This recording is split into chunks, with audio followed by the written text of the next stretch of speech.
Instagram just dropped a brand new feature that allows users to rearrange their profile grids. Want to learn how it works? I'm Jessica, and in this video, I'll show you how to rearrange your profile grid on Instagram. Now let's get started.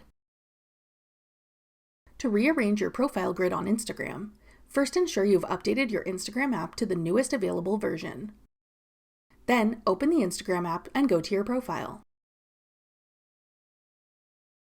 Tap Edit Profile. Select Edit Grid. Now you can drag and drop your posts to rearrange them to change the look of your profile.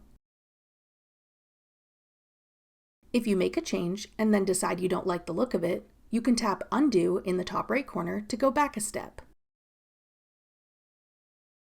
When you're happy with how your grid looks, tap the back arrow in the top left corner and go back to your profile to see how your new rearranged grid looks. You can come back and rearrange your grid again at any time. That's all it takes to rearrange your profile grid on Instagram. To further customize your profile, check out this tutorial on how to create Instagram highlights. Click the video on your screen now to watch. Thanks for watching. If you found this video helpful, we'd love it if you'd hit the like button below and subscribe to our channel. We put out great new tech tutorials like this one every day.